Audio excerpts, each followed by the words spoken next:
Welcome back to my YouTube channel guys. Hari ini kita akan membahas terkait topik minimalism. Sebenarnya minimalism ini udah dibahas di Indonesia ini udah selama 2-3 tahun. Yang pertama kali meres topik ini sebenarnya sampai ngajak dibahas itu adalah Raditya Dika, seorang YouTuber, seorang stand up komedian, penulis film, penulis buku, dan juga aktor, juga sutradara.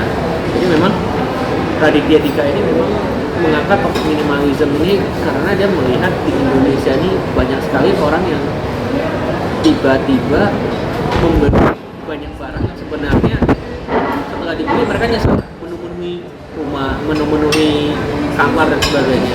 Kita semua pasti pernah mengalami kita membeli sesuatu itu hanya karena lagi ada flash sale, diskon 50%, diskon 70%, beli baju lewat di mall, baju lagi diskon 40%, kita beli. Padahal sebenarnya kita nggak lagi butuh baju baru sebenarnya. Kita udah punya sekitar 10-20 baju di dalam rak lemari kita. Nah, sesudah kita beli karena diskon, kita beli, terus kita pakai 1 kali 2 kali, sudah itu kita taruh lagi di lemari. Sehingga lemari kita itu baju itu mungkin ada 15-20 set baju.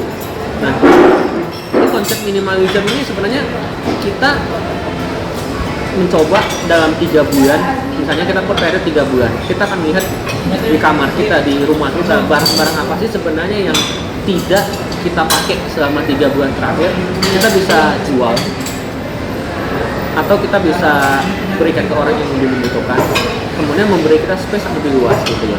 Jadi itu salah satu konsep minimalism yang sudah diterapkan oleh Raditya Dika. Jadi Raditya Dika ini sebenarnya dulu dia adalah seorang kolektor jam tangan mewah. Jadi dia punya sekitar 8 atau 9 jam tangan mewah.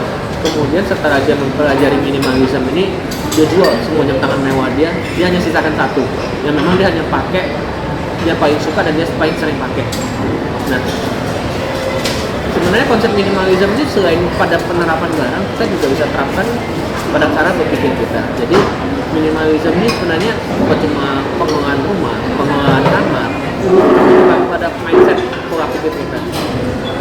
Jadi kita ketika melakukan suatu tindakan atau kita memulai suatu bisnis kerjasama dengan partner kita bisa berpikir secara minimalism. Jadi katakanlah kita akan melihat, katakanlah misalnya kita punya project cost katakanlah 1 miliar. Kemudian let's say kita mau bangun misalnya usaha kafe, kita akan bisa lihat kira-kira kita butuh apa aja, misalnya untuk tenaga kerja, furniture untuk kafe dan seterusnya.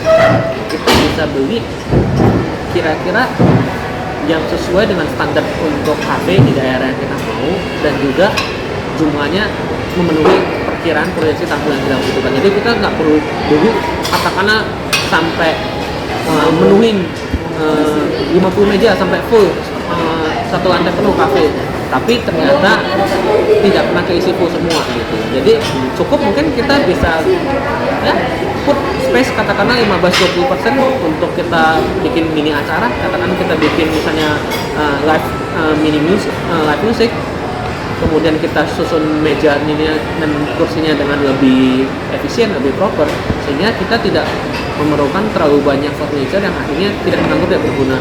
Demikian juga untuk inventaris lain. Jadi konsep minimalism ini sangat bisa terpakai untuk kehidupan kita sehari-hari.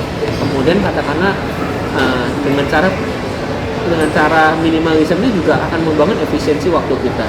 Nah, kalau kita sudah minimalism dalam hidup, kita cuma simpan katakanlah misalnya 5 baju, 6 baju. Jadi kita nggak akan capek mikirin besok kita pakai baju apa, pila-pila baju habisin waktu gitu. Dan kemudian kita hanya punya beberapa, katakanlah misalnya kita hanya punya 2 jam tangan atau 1 jam tangan, ya kita tinggal pilih dengan cepat. Kalau kita punya terlalu banyak barang yang akhirnya kita tidak gunakan, ketika kita mau pakai, kita habiskan waktu untuk melakukan pemilihan lagi. Kemudian juga sebenarnya barang-barang itu menjadi cost yang sifatnya nanti tidak bisa kita recover. Jadi kita bisa just jual saja, kita sisakan yang kita butuhkan. Nah, itu konsep minimalism yang sebenarnya bisa aku share. Jika bermanfaat atau ada pertanyaan, kita bisa diskusikan. Jangan lupa like, comment, dan subscribe. Terima kasih.